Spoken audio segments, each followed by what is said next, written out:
Welcome to the Planning for Life podcast with certified financial planner professional Russell Jacobs and financial life advisor Carl Coolidge. Carl and Russell will share creative strategies and ideas for overcoming challenges in your personal and financial life.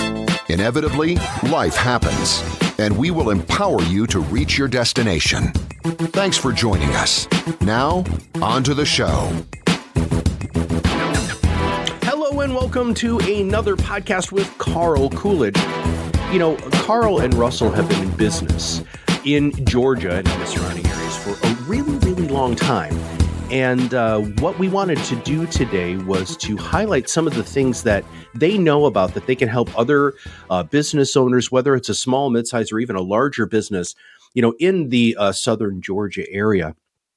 Because as business owners themselves, they've experienced some things that a lot of people are a little nervous about. And one of the topics is how to move your office as a business. You know, doctors deal with this all the time. Attorneys deal with this all the time. Entrepreneurs deal with this all the time. And Carl specifically has a lot of background when it comes to real estate and just it's something that he's passionate about. And he was the one who handled the logistics for this move because if you don't know, they've got a new office. And so we're going to go through the top 10 things that you need to know before you move and things that you need to plan for. So Carl, first off, this could quite possibly be the first podcast that we have out there that talks about the fact that that you guys have a new address. Have we even shared your new address on the podcast yet? I don't think so, Matt. You know, we are sending out when we do our birthday cards to all of our clients, and we are sending out, you know, a little card in there that shows our new address. Of course, we're having reviews and telling people individually, and we did send an email to clients, but sometimes those get, you know, lost because people get so many emails. So yes, I mean, we're at a new address on St. Simon's Island at the Shops at Demery, and very easy on and off the island location. And we're pretty happy with it so far. We've been here almost 3 months. So I moved in mid-February. I can't believe that you've been there for 3 months. I know. I was thinking about that the other day. Someone asked me and I said, gosh, it has been that long. Huh. Okay, well let's go through these top 10. Now, are these in any sort of specific order? Is this like a checklist, step by step that our listeners need to write down? No, well, I think there's certainly some things they could write down just to help keep top of mind. But no, these are just sort of, I thought about them, put them on paper, no particular order, just things as we were going through the process that I said, oh yeah, we need to do that, or we need to make sure we have this set up. There's, you know, as with any move, and everybody's made personal, individual house moves, it's a lot of the similarities are there, but you have to think about a lot of other things business related, meaning you just can't have boxes stacked up for months in your garage. You know, it doesn't really work that way. Yeah. We've lived in the house that I'm in now for 6 years. And I think last weekend is when we unpacked. We're officially moved in, right? So, all right, let's talk about where do we want to start with this, Carl? You know, to me, again, this is probably no surprise, but I'd say start with technology.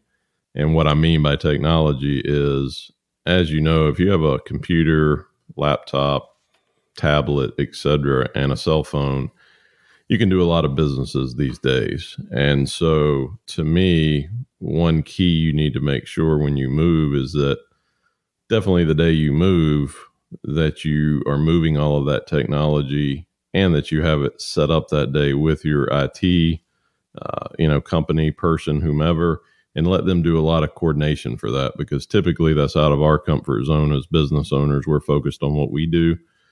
And this is a way to, you know, for the money you pay them, allows them to do that heavy lifting for you. But to me, that's the number one thing. And it's really a combination of two things. It's have your phone system set up because you want your clients still to be able to reach you. And at the end of the day, they don't want a 3-day lag just because you've been moving. So they want to make sure you're up and running. So you've got to coordinate with whomever your phone provider is, make sure all of those numbers port over, make sure your fax number ports over, your scanner, all of those things. And then the computers, and most importantly, the Wi-Fi, because again, you can't do anything without that. And I know when we moved, We happen to have Comcast serviced, and the guy was here the entire day with our IT department, just making sure everything was working well. So it's not a just set it up, you come in and it's done. It's a process over that day. So it was, to me, that's kind of the number one thing. Now, this is going to sound maybe like a ridiculous question, so I apologize for asking it, but did you have to bring in lots of different sorts of consultants? I mean, did you have an internal, like a server person that came in, and then you had your Wi-Fi security? Did that attach to the phone system? I mean, how did you, can you break that down just a smidge? Because I really don't know how that would work. Well, we have a IT person that we have, for lack of a better term, on retainer each month that, sort of monitors our servers, our systems, just to make sure everything is staying up to date. And they're not obviously an employee of ours. It's just a company that we outsource with. And so what we did is we, had a meeting with him to say, okay, we're moving on this date. And I said, and again, pretty cut and dry to the point was, we're moving on Friday, and by end of business, I need phones, Wi-Fi, email, everything done. So whatever you need to do to make that happen is why we pay you each month. So it was the IT person, and we actually were able to get into the building prior, and we did a walkthrough together, looked at the different areas, and then determined we needed Cat 5, Cat 6 cabling, which is really, for those that don't know, is where you plug in a lot of your data and how you get information to a lot of your computers. And so we have a lower voltage company that we work with that will run those, because that's sometimes your IT guys can't do that depending on how they're licensed, et cetera. So it was really an IT, a low voltage type contractor who does things, the long running computer wires, TVs, monitors that you may have throughout the office. And then our IT person really working with Comcast in this case, who was our provider, to make sure everything moved over as it should have. Gotcha. So that's number one and number two. So that's technology and phone systems. But what's number three? Because number three on the list that you sent me earlier, it actually is something that you are uniquely qualified to do, because this is how your brain works. So I can't wait to have you unpack this. Well, I called it coordination, but it's really making sure all the pieces coordinate and show up when they should. So typically you're leaving a prior building. You've got to get things moved like power, water, if you have the cable of some sort, your shredding service, your trash disposal, all of those things have to be stopped in one location and have to be started in another location, so you don't have the overlap. And so you've got to find the date when you're making that change, so you can stop service and then find the new date when you're moving over. And again, it takes coordination to figure out, are these weekdays, or are these Saturdays? When can you stop and start the service? And then most importantly, ahead of time, you've got to get the who's moving your office, the physical movers, and the furniture and all of your supplies ready, so you can get that date nailed down of when they'll come, because of course, all of those companies are busy because there's always someone or some office moving. And so you've got to think about all of this ahead of time, meaning you can't move on Friday and then think Wednesday, I need to get all this in order and get everything moved. Because again, just like the technology, if you show up and you don't have power, you don't have water, you don't have other things in place, you're really not going to be able to operate your business. Yeah. And again, it sounds simple, Matt, but it takes thinking through the process and really sort of, you can go to the extreme of laying out a checklist, but there'll be something you'll forget. Yeah. Well, Carl, I can guarantee you this does not sound simple to me at all, just because, just so many different things that you have to make sure that you have coordinated and everybody working together. Now, number 4 is a very interesting one. And this is, again, where you guys are quite uniquely qualified. So let's talk about number 4. Well, cost analysis is what I would call it. Really, you've got to plan in your budget, if you will, or your typical monthly spending when you look at your expenses for the business, what it's really going to cost to move and plan for those increases. So, as I say, when you move your personal residence, you know you're going to have some costs associated with it, with new deposits for utilities, or again, a lot of vendors when you move, charge you some sort of installation or moving fee. So those are additional costs you aren't used to. So you've got to plan for that in your budget, or it can sneak up and bite you. And like I say, with the personal move, getting back to that point, is you can plan for a lot of things, but you don't plan for that initial Target or Walmart or Amazon trip where you find out there's $500 of things that you thought you had that you really need for the new house. No different than the business, and that you're going to have increased cost. You're probably going to change some furniture. You're probably going to change some things to the office, depending on how long you were at your prior space. And so you just need to plan ahead for those costs to know that they're coming, because if not, it can put a damper on your cash flow for a few months.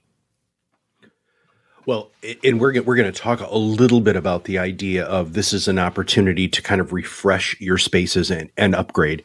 But I like the fact that you are outlining. I mean, even though these aren't in order, I know this was part of your thinking very early on in the process. Okay, we really need to break down a real budget for this, right? Not only are we going to have increased costs potentially from the space itself, but also, hey, this is a great time to upgrade blank, blank, blank, blank, blank. So that's even fantastic. Even overlapping utilities. I mean, again, you don't stop and start necessarily the day you move out and the day you move in, because you may have some pre-work that you have to do. So again, those aren't major expenses, but it's something to be aware of, that you're probably going to have 2 power bills, 2 water bills, 2, internet bills for a month or 2. So it's just something to think about. Now, this next one is my absolute favorite on the list. And the reason why, because it shows your dedication and priority. So let's talk about the next one. Yeah, as we talked about early, Matt, you can't leave your at home. You can leave the boxes in your garage for 6 months or however long it takes you and your significant other to figure out how to unpack the house. Well, unfortunately, at business, you want to have it very presentable for your clients. And again, not to say this harshly, but they don't care you just move. They want to come to the same environment that they're used to, a professional office space where everything appears to be in good order and very organized, which is even more important for a financial planning firm to make sure we have everything organized. And so what I told our team is, okay, absolutely, it's going to take some time to get all the details ironed out, but all of the client spaces, meaning conference rooms, reception area, lobby, anything the client's going to see, we need to have in order, just like we've been here for a while. And so we moved on a Friday, and by Monday, everything was ready to go from a client space standpoint. And so to me, that's very important. So you have the continuity of that, you have everything in order. Gotcha. Let's talk about security. Again, same thing. I mean, you move and you think about, okay, I've got, however many people you have in your organization. We have about 7 or 8 that come in. Some work less full-time capacity. And you've got to have the alarm codes. You got to have access to your building, whether you're doing keys or some sort of keyless or coded door lock. But you have to have that set up, meaning you can't just say, okay, well, everybody get here on Monday and we'll figure it out. It's something you've got to go ahead and have it ahead of time, and also even purchasing the lock. Because remember, if someone left your space, unless you're building it brand new, you're going to have old keys, and you don't want those floating out there where people could access your building that were here previously. So you want to make sure you change the locks. You want to make sure you get it up to date with the alarm codes, have that technician come in and get everything current. So everyone has a code and everyone has an access code to the door. And again, you got to do that early on, because you probably prefer that people come to work the next week and be able to get in the building. How this might sound very granular, but how did you guys make the decision on key passes, retinal scans? How did you guys figure out which sort of entry thing? Did you just kind of do what you had done previously because it was something the team was familiar with? Would you mind sharing? Well, we actually changed it up. I know you know me well, Matt, but I'm a technology guy, so I like, the tech, and we thought about doing a fingerprint lock here. They've gotten much better over the years, but they still have some of their issues when you deal with heat and cold and things like that. So what we elected to do was just do a keypad on the front door that controls the deadbolt. And again, we just have one primary entrance. Keep in mind, we're not in a high-rise building or anything like that. It's just a standalone one-level building. And to me, I felt that was easier and less of an issue long-term to pass out, like I say, 7, 8, 10 keys to various people. And with the code, you can also monitor. You can look in logs and see who punched the code when they came in. And for, say, your cleaning service or your IT guide, you can give a separate code so they don't have the code that anyone else has. And they can come in when they need to, but you can also monitor and see when they were here. So it's just a nice tracking mechanism if you want to have that benefit. But, to me, it works pretty well. You just have to get it set up on the front end properly, but we've had no issue so far with it. Cool. All right. This next one, from a cost perspective, would scare me silly. So let's talk about the next one. Yeah, signage. Obviously, you've got a new building, you've got a new location. You want people to be aware of where you are, especially depending on the type of frontage or visibility that you have. And so I don't think, again, my opinion, that you need it from day one. I think it's something you need to do, obviously, sooner than later. And we probably did it about 3 weeks into our move. But it's really determining what type of signage you need. And that depends on, to me, what type of building you're in, what's the feel or the look around the other spaces near you. Because certainly everybody wants to stand out to some degree, but you also don't want to be an eyesore. Mm-hmm. So I think it allows you to sort of be in the space, take a good look at the surroundings, and then pick which signage makes sense for you. And so, signage, for those of you who've never looked into it, can be very, very expensive. And so you've got to find a balance between something that looks very professional and something that's not going to break the bank, because going back to one of my earlier points, you're already spending a lot of money with this change. And so you want to be able to manage that cash flow appropriately. And so we were able to pick some signage we felt was appropriate that actually goes on the building, just because of how we're structured. At our previous location, we had a separate sign that was in the ground out front of the building. So again, it just depends on what your location is. And we actually have sort of a back parking lot where a lot of people pass through. And so we elected to cut a few bushes and put a smaller sign on the back where it would be noticeable. So our front sign is just really black letters, but on the back we have some color to stand out a little more. So again, that was strategically done as we're trying to catch the eye of people. Now, there's also building codes and regulations and all of that, especially on the island, isn't there? I mean, you can't put up a humongous gaudy sign in a location that they don't allow that. How does one even find that out? You've got to work with your local government agencies, unfortunately, and sort of talk to them. And typically, as I was referencing, you can look around the signs near you and get a feel or a flavor for what you probably can do. And so that's a lot of what we did. And, we've obviously been here, our business, the entire time. So we know the right people to talk to and just make sure we're not doing anything we shouldn't. But we followed sort of what was around us in the theme, but they wouldn't let us erect the billboard in our parking lot. No. A 20 by 20 huge. Okay. So signage. So I'm just going to go through up to where we are right now. So technology and phone system 1 and 2, coordination, making sure you have everybody coordinated, all of the different people, movers, powers, waters, improvement, shredding services, all of those sorts of things, cost analysis, client spaces, signage, and then keys and alarm codes, which was right before signage. Number 8 is where I think, and maybe this is just because of my marketing background, but this can be used in your business to garner a substantial amount of new attention. So let's talk about how one markets a move. Well, and you could speak better about this topic than I could, Matt, but I'll do my best based on what you've taught me.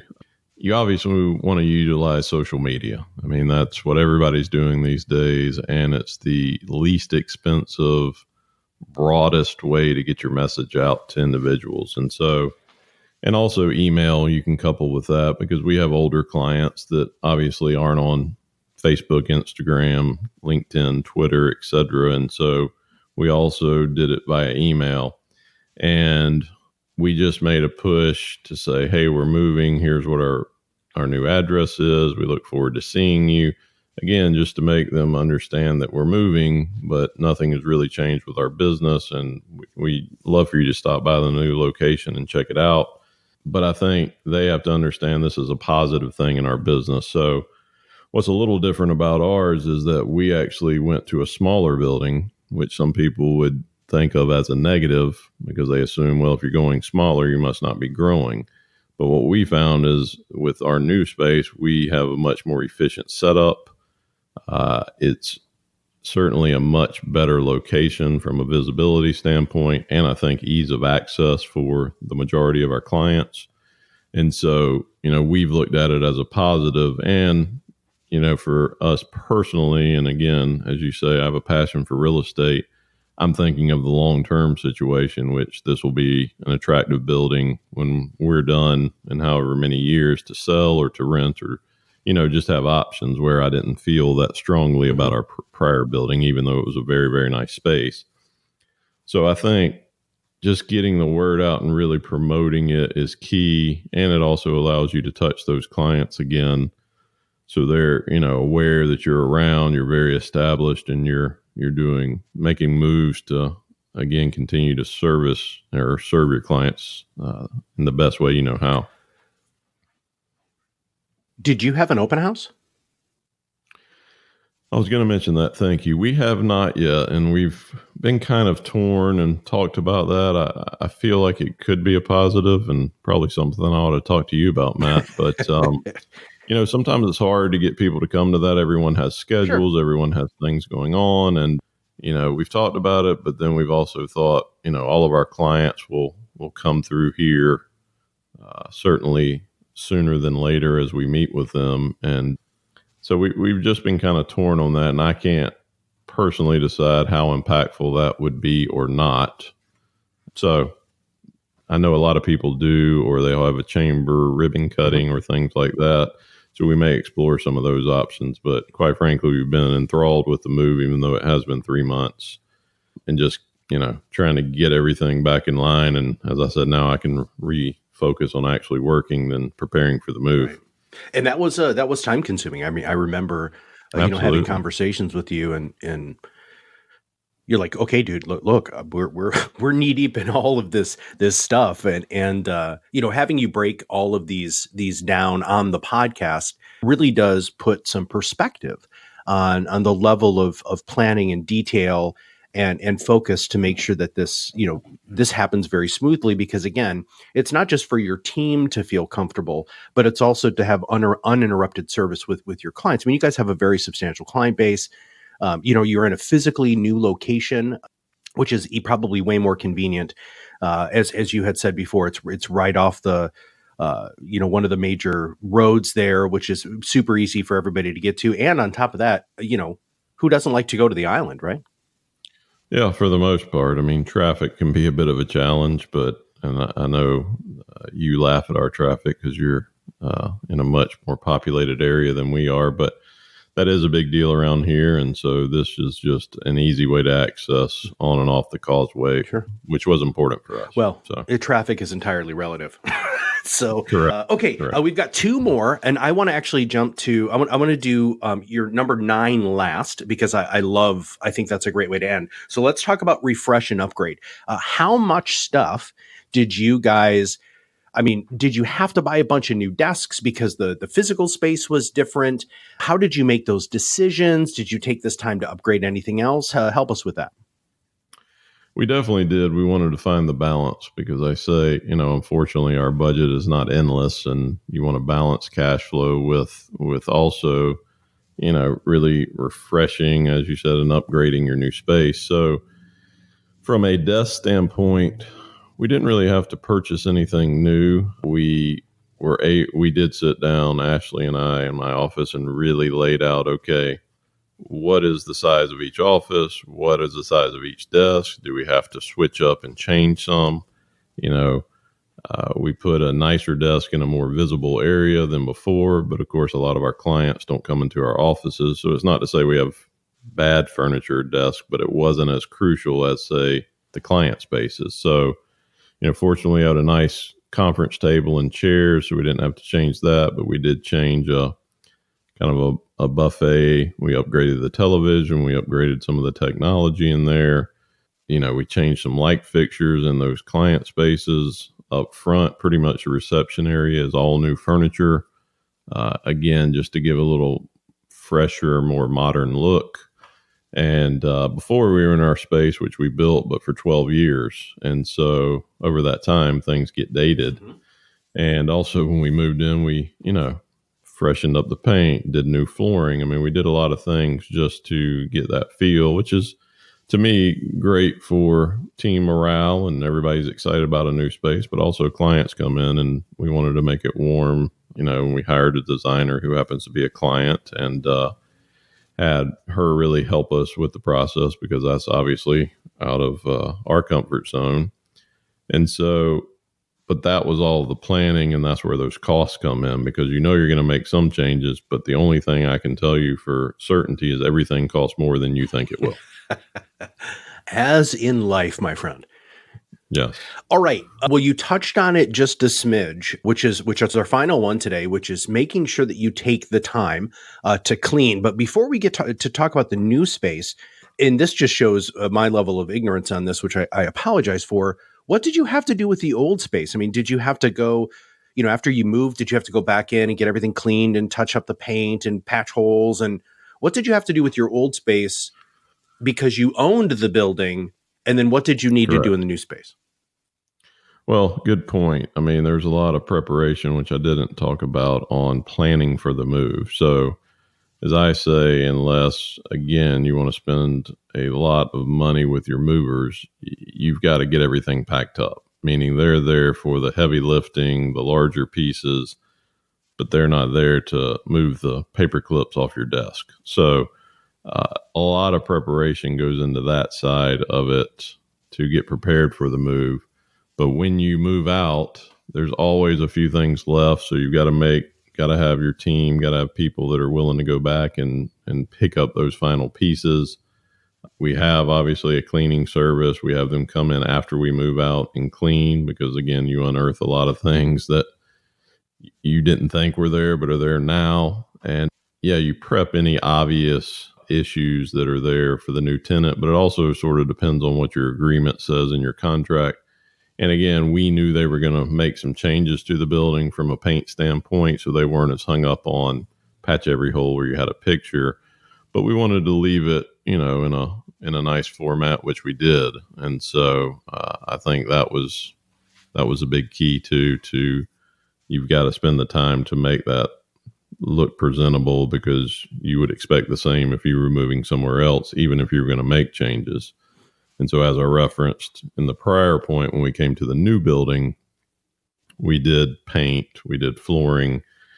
We actually changed every single outlet to a different style and every single light switch, just because it's more of a pet peeve of mine than anything. But just to give everything brightened up, the newer appearance, had every ceiling wall piece of trim painted, again, just to freshen it up, and just added a few other things as a reference, light fixtures, some furniture, things along those lines. But when you do it, the time is why things are empty, is to take advantage, because to do anything after the fact is much more expensive and causes chaos for your employees and also for your clients. And so, we just had really one wall we had to take out and move to kind of reconfigure a space. So it's just important to use that time wisely. And with us, we had to also manage we were getting out because somebody was purchasing our building, and we had a gap, of only about 2 weeks to get the move done. And yes, all the improvements. So you've got to have that set up ahead of time and have a really tight schedule and make sure you've got your people lined up to make that happen. So, well, to wrap up, it's a parade of time frames, for sure. To wrap up the podcast, if you don't mind, how has this been received? I think very positively. We've started to get back to our consistent level of having client meetings, and everybody seems really positive. I think likes the space, probably a little lighter than our last one, and again, new colors. And thanks to our designer, she obviously knows what people like and what would be a good look, especially for a business setting at this point. But I think it's been very well received, and people that live in town that have come over said, yeah, it is manageable, because you can get to again, we just have a light by our building where you can turn left, which sounds more complicated than it is, but it's a big deal. So I think it's been very positive overall. And we're enjoying the space. It takes adjustments, but we've been pleased with it. All right. Well, closing thoughts. Anything that after you went through the list, you're like, man, I should add that to list, or any closing statements? I'm sure that I missed something because, as I mentioned, there's a lot of things involved, but I would just tell you, prep for it prior to moving. A lot of business owners are so focused on whatever their business is and what they're doing. So if it's not you personally, have someone in your office, someone on your team, or however you choose to handle it, but just get your preparation in order. Because as I said, you can't move Friday and think about it the following or the prior Monday. You have to think months in advance of, okay, what needs to happen. And every business has unique challenges of what needs to be up and running or happening immediately. And so that's all I would say in summary, is that make sure that you have your ducks in a row before the day comes. Gotcha. Well, Carl, thank you very, very much for walking us through this list. Absolutely. Appreciate it. It was a fun one. When Carl and I were talking about doing this, one of the things that Carl says, because he's always wanting to make sure that these podcasts are going to provide value, he said, Matt, is this something that's going to be valuable? And I really wanted to do it for a couple of reasons. And the first reason is because it really shows the level of attention, and it really shows the personality of the firm, right? When you want to hire a financial planning firm, you want to make sure that there is an intrinsic love of organization and attention to detail. And by Carl going through these top 10 things, which there's 30 sub points to every single solitary one of those top 10 things, it really does show their concern, their level of detail, and that this is something that's inherent in them as human beings. So there's number one. Number two, if you're a business owner, these guys are the guys who know business, right? They don't just help business owners from a financial planning standpoint. They are business owners, and they can talk to you as a business owner in a way that other people can't, which I know is something that's widely appreciated in the area, and is a really great give back to have somebody who you can like and trust and understand that they've walked a mile in your own shoes. So if you have not subscribed to the podcast, click that subscribe now button below. That way, every time they come out with a new podcast, it'll show up directly on your listening device. And if you know a business owner who could really use this information, just take a second, click that share button. Super, super easy, and it'll go directly to them, and they can learn more about what they need to do to prepare to move. So for everybody at JCC, this is Matt Hallard, and we'll see you on the other side of the mic very soon. The content is developed from sources believed to be providing accurate information. The information in this material is not intended as tax or legal advice. Please consult legal or tax professionals for specific information regarding your individual situation. The opinions expressed and material provided are for general information and should not be considered a solicitation for the purchase or sale of any security.